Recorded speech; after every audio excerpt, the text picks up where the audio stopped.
I never imagined I'd be standing here telling my story to strangers, but sometimes pain demands to be witnessed. My name is Evelyn, and I am a mother. Though lately, I wonder if that word still means anything. The day it all shattered is etched into my bones. It was supposed to be an ordinary Sunday, the kind that once filled my house with laughter, the scent of roast chicken, and the sound of grandchildren's feet on polished floors. But instead, I stood in my own kitchen, invisible, as my daughter, my only child, looked at me with eyes colder than winter. She didn't see the mother who held her through fevers, who stitched costumes late at night, who sacrificed every dream for her happiness. She saw an inconvenience, a shadow occupying space she wished was empty. I remember her words, sharp as broken glass. "You're a burden, Mother. You're just in the way." Why can't you understand that? The humiliation burned through me, hotter than any flame. My hands trembled as I tried to steady myself on the counter, but there was nowhere to hide. My granddaughter watched, silent, learning cruelty from her mother's lips. I felt stripped of my dignity, my worth, my history. The woman I raised, the child I loved more than life, now saw me as nothing but an obstacle. That day, I realized I had become invisible in my own home. They spoke about me as if I wasn't there. My daughter's husband, always so polite in public, didn't even glance my way. My granddaughter rolled her eyes when I tried to speak. Every gesture, every sigh, every dismissive glance was a reminder. I was no longer wanted. The walls that once echoed with family now pressed in on me, suffocating in their silence. I tried to remind myself of who I was, of the sacrifices, the love, the endless nights spent worrying and working and hoping for their happiness. But all of that seemed to have vanished, erased by a single word: burden. I wanted to scream, to demand they see me, to beg for the love I once knew. But pride held me back, and pain rooted me to the spot. I retreated to my room, the only place left where I could pretend I mattered. There, I let the tears come, hot, bitter, endless. I pressed my hand to my chest, trying to hold myself together as memories flooded in. Her first steps, her laughter, the way she used to cling to me after nightmares. How had we come to this? How had I become so disposable?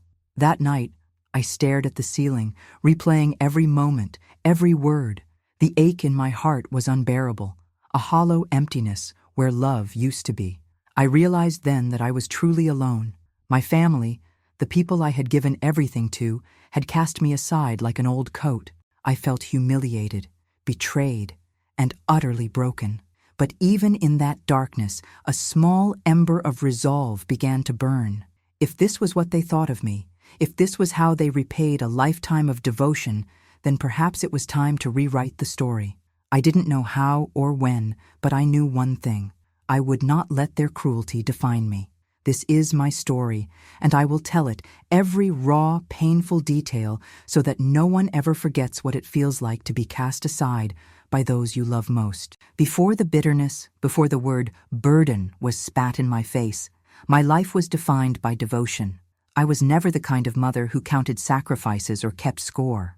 My love for my daughter was as natural as breathing, woven into every moment of my existence. I remember the early years, when the world seemed so full of promise and my heart beat only for her happiness. From the moment I first held her, fragile and perfect, I made a silent vow. She would never know hunger, loneliness, or fear. I would be her shield, her comfort, her unwavering support. I gave up a promising career in accounting to be present for every milestone.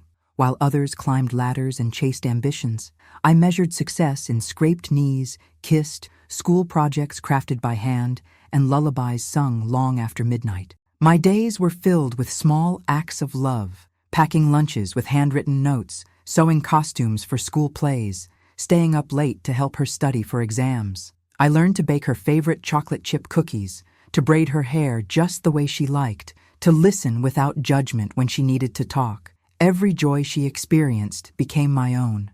Every pain she felt echoed in my soul. Money was always tight after her father left us when she was 7, but I made it stretch. I wore the same winter coat for 8 years, so she could have new shoes for the start of each school year. When she wanted to play piano, I worked double shifts at the diner to afford lessons. I remember the pride in her eyes the day she played her first recital, the way she ran into my arms afterward, whispering, "Thank you, Mama." Those moments made every sacrifice worthwhile. I went without new clothes, without vacations, without the small luxuries other women enjoyed, but I never felt deprived. Her happiness was my wealth. As she grew, so did my love and my sacrifices. I was there for every heartbreak, every disappointment, every triumph. When she struggled with mean girls at school, I offered a listening ear and homemade hot chocolate.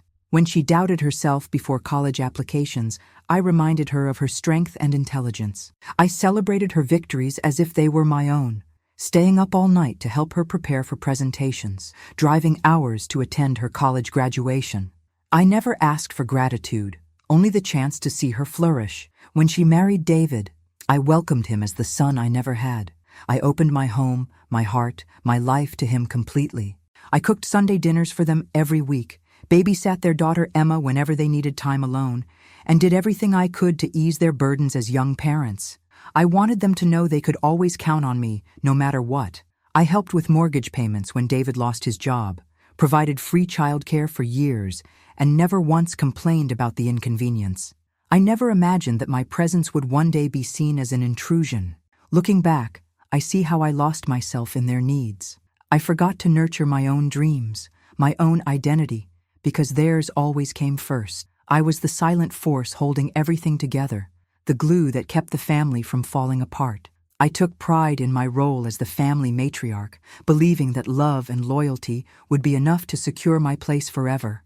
I thought that by making myself indispensable, I would always be valued. But now, as I sit alone in the quiet of my room, I wonder if I gave too much. Did I make it too easy for them to take me for granted? Did my willingness to serve become my undoing? The memories of laughter and warmth are now tinged with sorrow, but I hold on to them fiercely. They remind me that I was once valued, once needed, once loved. I never expected gratitude or praise. I only hoped for respect, for kindness, for a place at the table I helped set.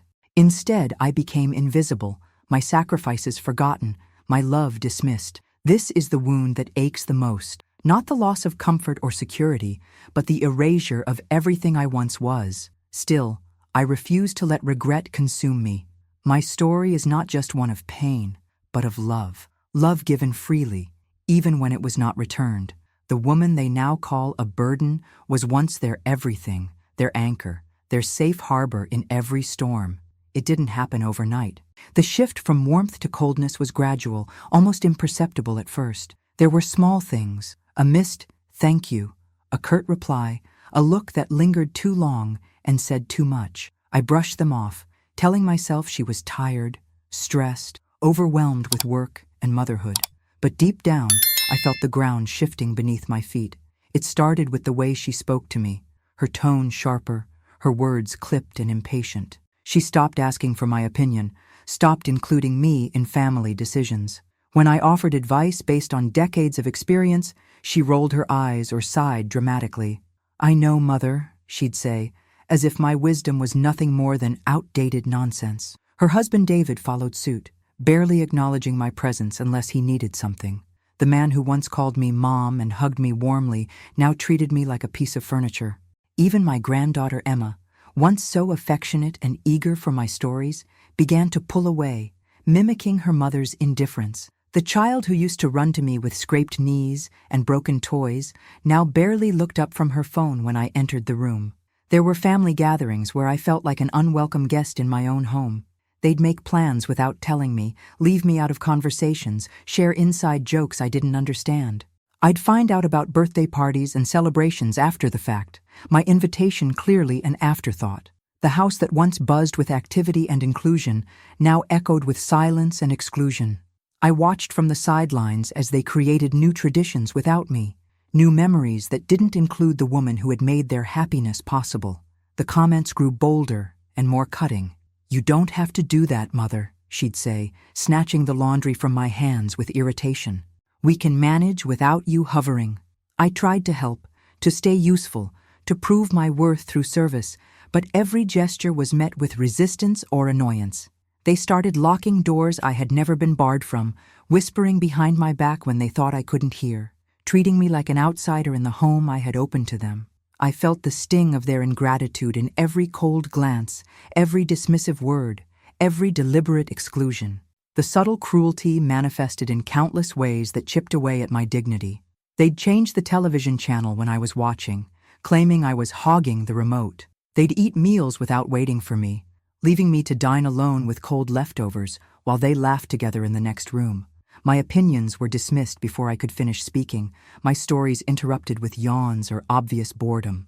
They made me feel ancient, irrelevant, a relic from a bygone era who had outlived her usefulness. When friends visited, they'd introduce me as an afterthought, if at all. I watched as they showered attention on neighbors, colleagues, even complete strangers, while I stood invisible in the corner of my own living room. I began to question myself, wondering if I was being too sensitive or imagining slights where none existed. Was I becoming the paranoid old woman they seemed to think I was? But the evidence piled up relentlessly. Missed birthdays where they forgot to include me, forgotten holidays where I spent the day alone, gifts I gave that remained unopened and unacknowledged. I watched as they lavished attention and affection on others, while I faded into the background of their lives. The pain was subtle but relentless, a slow erosion of my place in their world. I clung to hope, believing things would get better. I told myself it was just a phase, that they'd remember who I was and what I had done for them. I made excuses for their behavior, rationalized their cruelty, and blamed myself for their coldness. But the distance only grew, the walls closing in tighter around me. I felt myself shrinking, my world growing smaller with each passing day, my voice becoming quieter until it seemed I had no voice at all. The hardest part was the loneliness that settled into my bones like a chronic ache. I missed the sound of genuine laughter, the warmth of an unprompted hug, the simple comfort of belonging somewhere. I missed being needed, being seen, being loved for who I was, rather than tolerated as an inconvenience. The first signs of ingratitude were like hairline cracks in a precious vase, barely visible at first, but destined to shatter everything beautiful if left unchecked. I tried desperately to hold it all together, but I could feel myself slipping, powerless to stop the unraveling of everything I had worked so hard to build. Each day brought new evidence that I was becoming a stranger in my own home, unwanted and unloved by the very people I had given my life to protect and nurture. If the first signs of scorn were subtle, what followed was unmistakable and devastating. The air in my home grew heavy with contempt, every day bringing a new wound to my already battered heart. It started with public ridicule, my daughter mocking my habits in front of her friends, laughing at my old-fashioned ways, rolling her eyes dramatically when I dared to speak. She made cruel jokes about my forgetfulness, my age, my supposed uselessness, as she called it, with a laugh that cut through me like a knife. The people I once welcomed into my home with warmth and hospitality now looked at me with pity or barely concealed amusement, never respect. I became the entertainment, the cautionary tale, the object of their condescending smiles. The exclusion became deliberate and calculated. They stopped inviting me to family events entirely, leaving me alone on holidays while they celebrated elsewhere without a second thought. I'd hear about their gatherings from neighbors who attended, or see photos posted online where my absence was glaring and intentional. Christmas dinners, birthday parties, graduations, all the moments that should have included the family matriarch were celebrated without me. When I finally gathered the courage to confront her about it, she shrugged with practiced indifference and said, "We thought you'd be more comfortable at home. You always complain about being tired anyway." As if my comfort had ever mattered to them, as if they cared about anything other than their own convenience. Then came the financial betrayals that shattered what remained of my trust. I discovered they had been accessing my bank account without my knowledge or permission, using my life savings to fund their vacations, home renovations, and luxury purchases.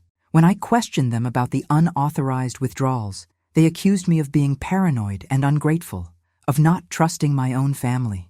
"We're managing your money better than you could," David said with shocking audacity. "You should be thanking us." The humiliation was complete. I was not only unwanted, but had become nothing more than a source of income, a means to finance their lifestyle while they treated me like garbage. The words grew crueler and more frequent. "You're a burden, Mother. You don't contribute anything meaningful. Why are you still here taking up space?" The phrase echoed in my mind constantly, each repetition cutting deeper into my soul. My granddaughter Emma, Once my little shadow who followed me everywhere, now avoided me entirely. She had learned to mimic her mother's disdain perfectly, treating me like a relic, a nuisance to be ignored or endured. The child I had helped raise, whose diapers I had changed and whose tears I had dried, now looked at me with the same cold indifference as her parents. The psychological warfare intensified with each passing week. They'd have loud conversations about my declining mental state, within earshot, discussing me as if I were already gone or too senile to understand. They questioned my memory, my judgment, my ability to care for myself, making me doubt my own sanity through constant gaslighting. When I tried to defend myself or assert my competence, they'd exchange knowing looks and shake their heads sadly, as if I were a confused child having a tantrum. The humiliation burned through me like acid, eating away at my self-worth, my confidence, my very sense of reality. I tried desperately to fight back, to reclaim my place in the family I had created and nurtured, but every attempt was met with increased resistance and mockery. They laughed at my efforts, dismissed my pain as melodrama, and treated my feelings as inconvenient obstacles to their happiness. I became the punchline to their jokes, the scapegoat for their frustrations, the convenient target for their cruelty.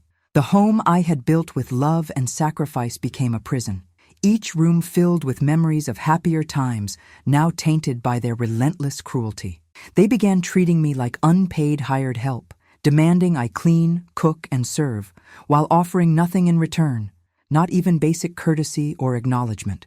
When I became ill with a severe flu, they showed no concern, only irritation that I might inconvenience them or expect care. They spoke about me in the third person while I sat right there, discussing my situation as if I were a problem to be solved rather than a person deserving of love and respect. The cruelty became their entertainment, my suffering their bonding experience. The isolation was suffocating and complete.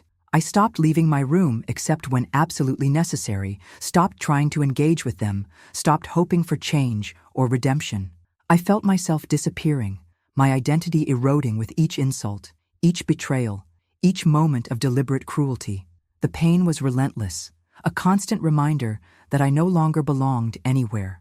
I was a stranger in my own life, a ghost haunting the edges of their happiness, invisible and unwanted. Yet, even as I reached what felt like my lowest point, something deep inside me refused to break completely. The humiliation was unbearable, but it sparked something unexpected, a fire, a desperate need to reclaim my dignity and remind them and myself that I was more than the sum of their cruelty. I began to see their actions for what they truly were, not a reflection of my worth, but of their own moral emptiness and character defects. The pain they inflicted became my armor, fueling a resolve I never knew I possessed. I thought I had endured the worst of their cruelty, but nothing could have prepared me for the final, devastating blow that would change everything forever. The day they tried to sell my house, the house I had built with my own hands and heart, the home that held every precious memory, every sacrifice, every moment of love, was the day something fundamental inside me snapped beyond repair. I found the legal documents by pure accident, hidden carelessly in a kitchen drawer, my name methodically erased and replaced, their signatures bold and triumphant across papers that would strip me of everything I owned. They had been planning this betrayal for months, plotting to take everything and cast me out with nothing but the clothes on my back. When I confronted them with the evidence of their treachery, there was no shame, no remorse, no flicker of the love that had once existed between us. My daughter looked me directly in the eye with a coldness that froze my blood and said, "You don't belong here anymore, Mother. We need the money, and frankly, you're just in the way. It's time for you to go." Her husband David nodded approvingly, arms crossed defiantly, daring me to protest or fight back. My granddaughter Emma watched from the doorway, her young face blank and unmoved by my tears, already learning that cruelty was acceptable when directed at those who couldn't fight back. The betrayal cut deeper than any physical wound could have. This wasn't just about money or property. This was about erasing me completely, wiping away every trace of my existence, my contributions, my decades of love and sacrifice. They had forged documents, lied to lawyers and real estate agents, and plotted behind my back for months while pretending to care about my well-being. The house where I had raised my daughter from infancy, where I had welcomed her husband as a son, where I had played with my granddaughter and created countless memories. They wanted to strip it all away as if I had never mattered at all. The legal papers were cold and clinical, reducing a lifetime of love and memories to mere real estate transactions and profit margins. They packed my belongings without ceremony or care, tossing my entire life into cardboard boxes as if I were nothing more than a tenant being evicted for non-payment. I begged for understanding, for mercy, for even a trace of the love I had once known and cherished. But they were unmoved, their hearts apparently hardened beyond redemption by greed and entitlement. The humiliation was complete and total. I was not only unwanted, I was completely disposable. They told me with shocking casualness that I was no longer part of the family, that I had served my purpose, and it was time to move on to whatever fate awaited discarded mothers. The words rang in my ears like death knells, each syllable destroying what remained of the life I had built through decades of devotion. I stood on the porch of my own home, watching helplessly as they locked the door behind me, my entire world reduced to a single suitcase and a handful of photographs they had deemed worthless. The neighbors watched from their windows as this humiliating scene unfolded, some looking away in embarrassment, others whispering among themselves about the spectacle. The shame was overwhelming and crushing. To be cast out by my own flesh and blood, to be treated like garbage by the people I had loved most in this world. I felt the weight of their judgment, real or imagined, pressing down on me like a physical force. But in that moment of absolute despair and devastation, something extraordinary and unexpected happened. The pain that had been crushing me, suffocating me, destroying me piece by piece, suddenly transformed into something else entirely. Rage, determination, a fierce and burning desire for justice that I had never experienced before. I realized with startling clarity that their cruelty had revealed their true nature completely, and in doing so, it had freed me from any obligation to protect them from the consequences of their own actions. They had shown me exactly who they were beneath the masks of family love, and now I would show them exactly who I was beneath the facade of helpless victimhood. The neighbors who had witnessed my humiliation didn't know what I knew. My daughter and her family, in their arrogance and greed, had made a fatal miscalculation. They assumed I was nothing more than a helpless old woman with no resources, no connections, no power to fight back. They had no idea that the woman they called a burden had been preparing for this possibility for years, quietly and methodically building safeguards they couldn't imagine. In that moment of ultimate betrayal, I made a decision that would change everything. I would not let their cruelty define the end of my story. I would not let their betrayal be the final chapter of my life. I wiped away my tears, straightened my shoulders with renewed purpose, and vowed to take back control of my destiny. They thought they had won, that I was defeated and broken beyond repair, but they were catastrophically wrong. What they didn't know, what they couldn't have imagined in their wildest dreams, was that I had been preparing for this moment for longer than they realized. This was my breaking point, but it was also my turning point. The pain they had inflicted would become the foundation of my revenge. I would show them that the woman they called a burden was stronger, smarter, and far more resilient than they ever realized. My story was far from over. In fact, the most important chapter was just beginning. The game they thought they had won was about to reveal its true rules, and I held all the winning cards in my weathered but determined hands. What they didn't know, what they could never have imagined in their wildest dreams, was that I had been preparing for this betrayal long before it happened. You see, I wasn't just a naive old woman who had given everything without thought. I was a woman who had learned to read people, to see the signs, to protect herself when love wasn't enough. Years ago, when I first noticed the subtle shifts in their behavior, I began to take precautions. I wasn't paranoid. I was practical. I had quietly changed my will 3 years earlier, removing my daughter and her family as beneficiaries. Instead, I named someone who had shown me genuine kindness and respect, Marcus, my building's janitor. This man, who barely spoke English but always greeted me with a warm smile, who helped carry my groceries without being asked, who checked on me during storms. He had shown me more compassion in casual encounters than my own family had in years. When I told my lawyer about the change, he raised his eyebrows but respected my decision. "It's your money, Mrs. Patterson," he said. "You have every right to leave it to whoever treats you with dignity." But the will was just the beginning. I had also been quietly transferring assets, opening new accounts, and making investments they knew nothing about. The woman they thought was financially dependent had actually been building a separate fortune. I had sold some jewelry, cashed in old bonds, and invested wisely in stocks and real estate. While they were busy spending what they thought was my only money, I was securing my real wealth elsewhere. I had purchased 3 rental properties in different neighborhoods, all under a trust they had never heard of. I had opened business accounts and even bought shares in a small cleaning company. Ironically, the same company that employed Marcus. Every month, while they treated me like a burden, I was building an empire they couldn't touch. I had learned from my years of managing household finances, and I had learned well. The house they were so eager to sell? It was mortgaged to the hilt, with loans I had taken out strategically. They thought they were inheriting a gold mine, but in reality, they were inheriting debt. The real value had been extracted years ago and invested elsewhere. I had been playing a long game while they played checkers. I also had documentation of everything: their financial abuse, their emotional cruelty, their attempts to manipulate my assets. I had been recording conversations, keeping receipts, building a case that would protect me legally.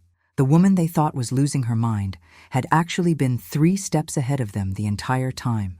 Most importantly, I had been building relationships with people who actually cared about me. Marcus wasn't just my heir. He was part of a network of genuine friends I had cultivated. The lady at the grocery store who always asked about my day, the pharmacist who remembered my name, the neighbor who brought me soup when I was sick.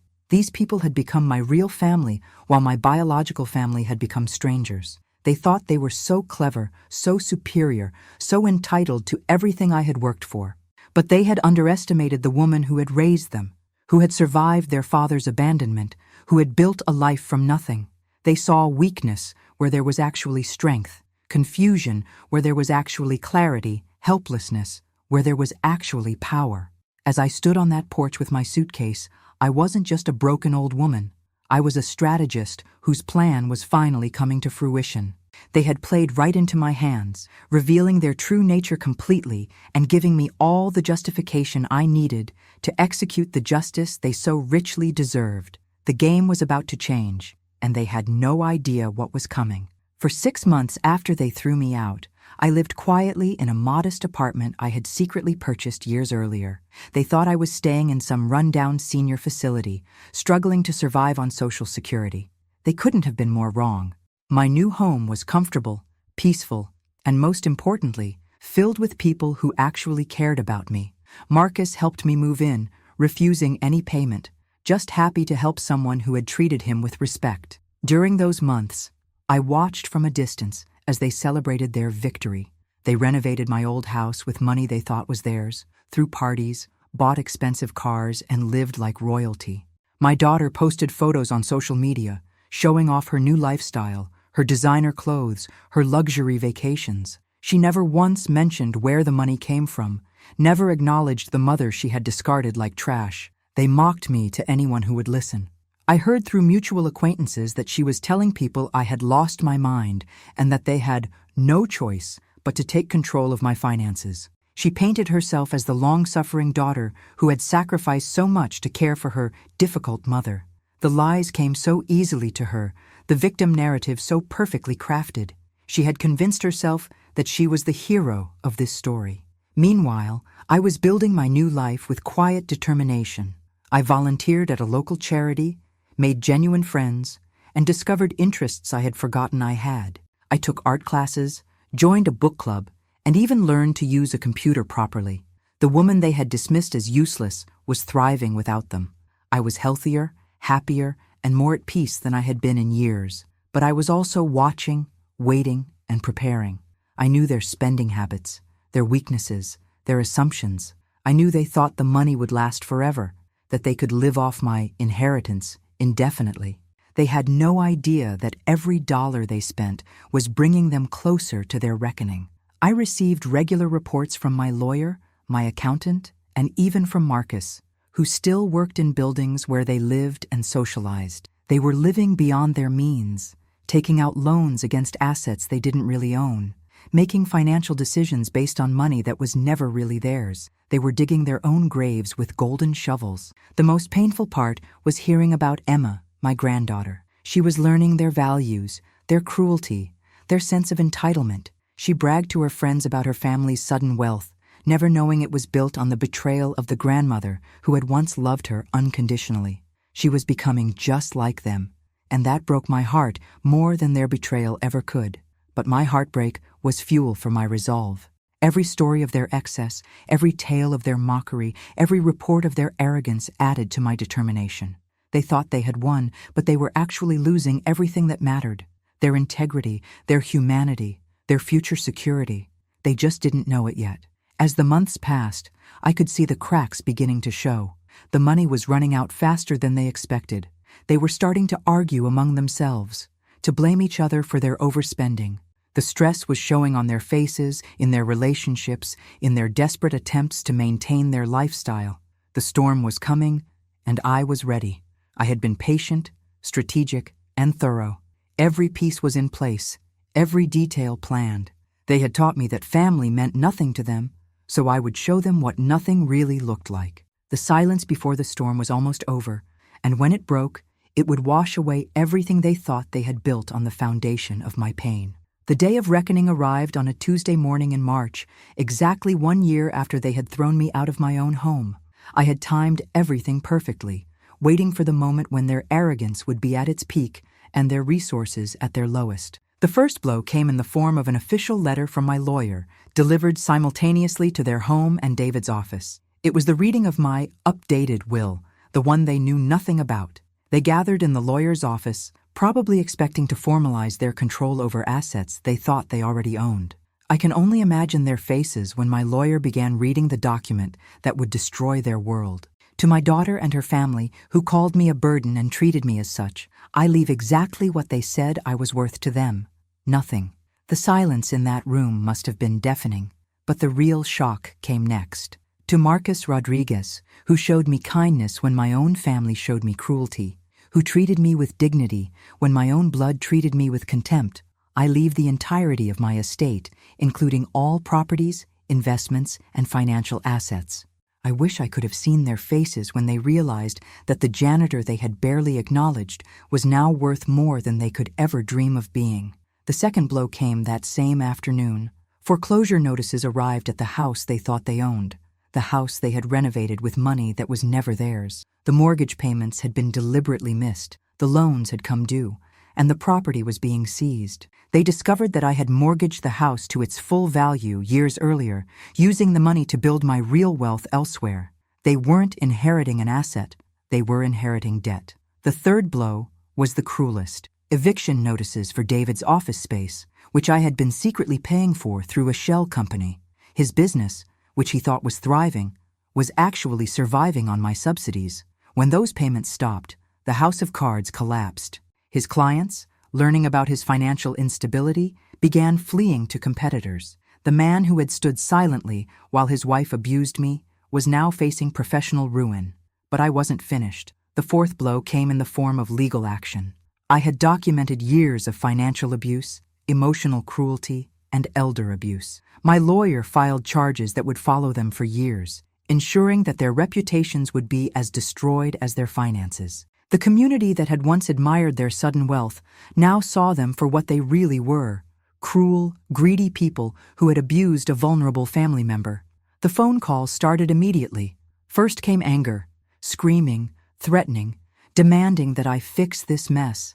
Then came bargaining, promises to change, to treat me better, to include me in their lives again. Finally came desperation, crying, begging, pleading for mercy they had never shown me. I listened to each voicemail, each text message, each pathetic attempt to manipulate me back into their lives. My daughter's voice, once so cold and dismissive, was now broken and desperate. "Mom, please, we can work this out. We're family. You can't do this to us. Think about Emma. She's your granddaughter." The irony was exquisite. Now I was family again. Now Emma mattered.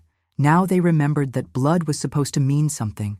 But it was too late. They had shown me their true nature, and I had simply responded in kind. They had taught me that family was conditional, that love had a price, that loyalty was a one-way street.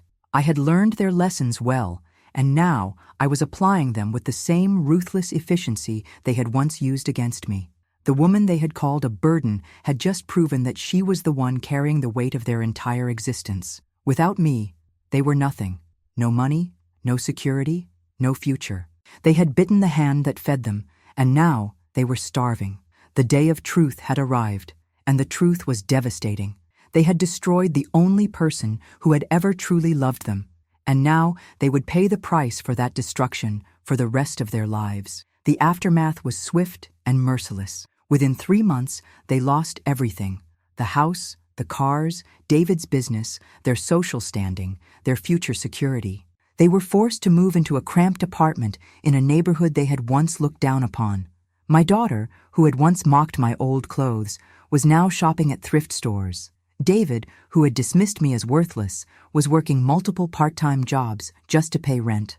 Emma, my granddaughter who had learned to treat me with contempt, was now attending public school instead of the private academy they could no longer afford. But the financial ruin was just the beginning.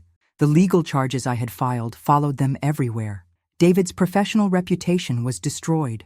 No one wanted to do business with a man who had financially abused his elderly mother-in-law. My daughter's social circle, built on wealth and status, evaporated overnight. The friends who had laughed at their jokes about their crazy old mother now whispered about them behind their backs. The most satisfying part was watching their relationships crumble under the pressure. Without money to distract them, they turned on each other with the same viciousness they had once reserved for me. David blamed my daughter for pushing me too far. She blamed him for not stopping her. They blamed Emma for being expensive. The family that had united in their cruelty toward me was now destroying itself from within.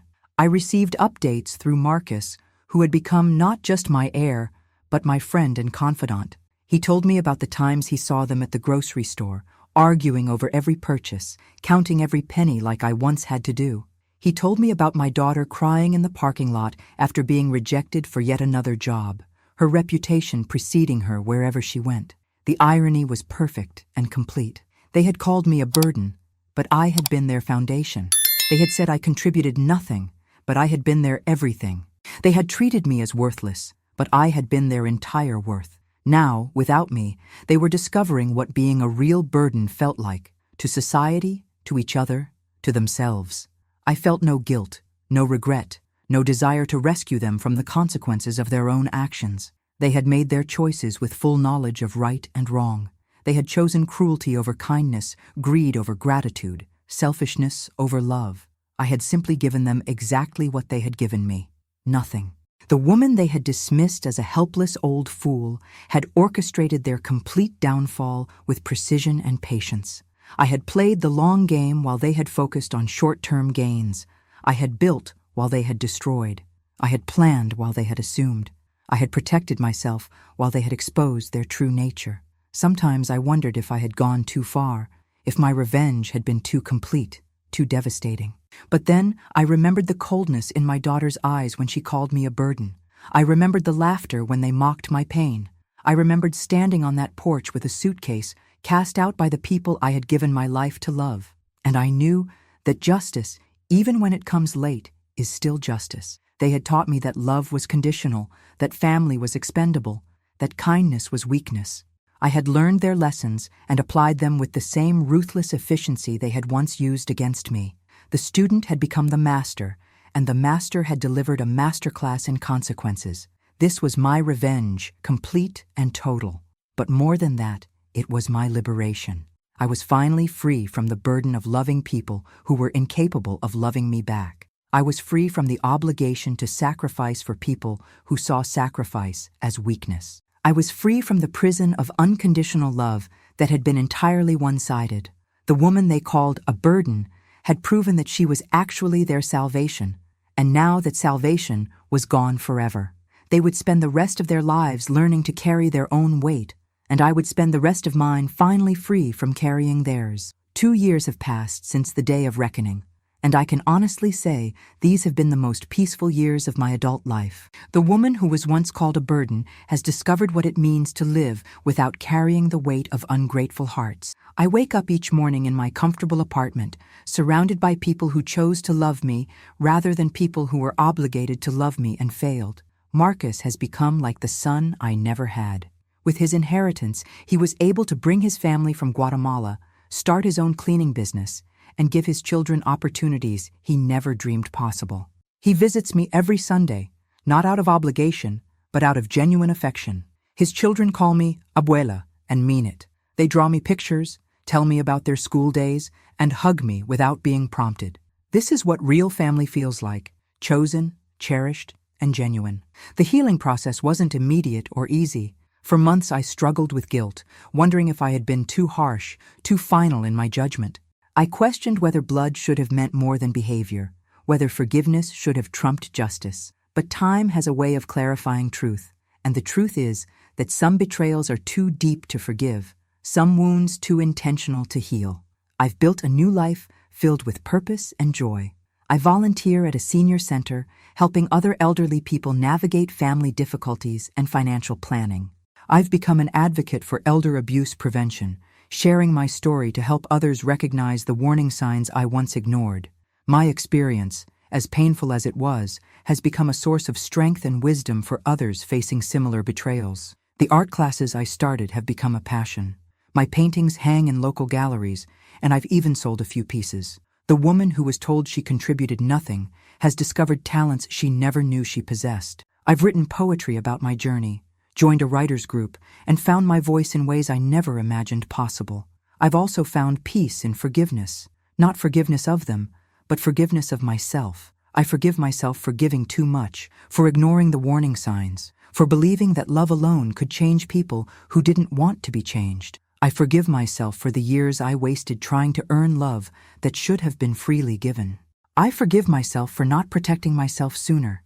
The financial security I built has allowed me to be generous in ways that bring me joy. I sponsor scholarships for children from immigrant families like Marcus's. I donate to charities that support elderly people who have been abandoned by their families. I've created a foundation that helps seniors who are being financially abused by their own children. My money, once stolen and squandered by ungrateful hands, now serves purposes that honor the values I was raised with.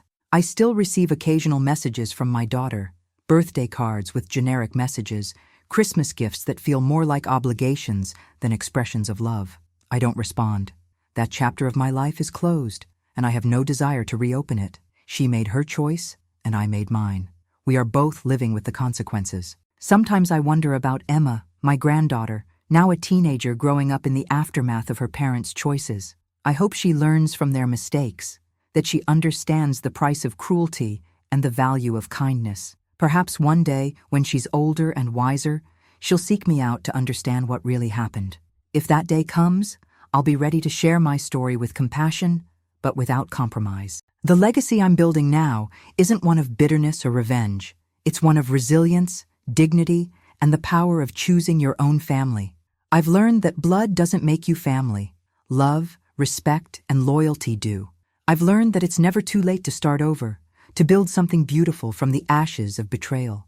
To anyone who might hear my story and see themselves in it, I want you to know this. You are not a burden. You are not worthless.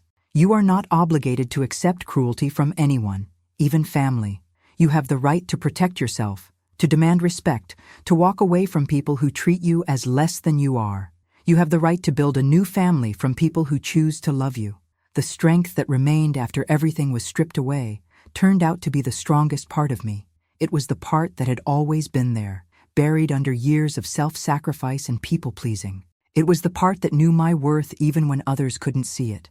It was the part that refused to be broken, even when breaking seemed like the only option. I am 73 years old, and I am finally free. Free from the burden of loving people who couldn't love me back. Free from the obligation to sacrifice for people who saw sacrifice as weakness. Free from the prison of family ties that bound me to people who had no intention of honoring those bonds. My story began with pain, but it ends with peace. It began with betrayal, but it ends with wisdom. It began with being called a burden, but it ends with understanding that the only burden I ever carried was the weight of their ingratitude. Now that weight is gone, and I am lighter, stronger, and more myself than I have ever been. This is my legacy, not the money I left to those who deserved it, not the justice I served to those who earned it, but the proof that it's never too late to choose yourself, to demand better, to build a life worthy of the love you have to give. The woman they called a burden became the woman who refused to carry their weight any longer, and in that refusal, I found my freedom.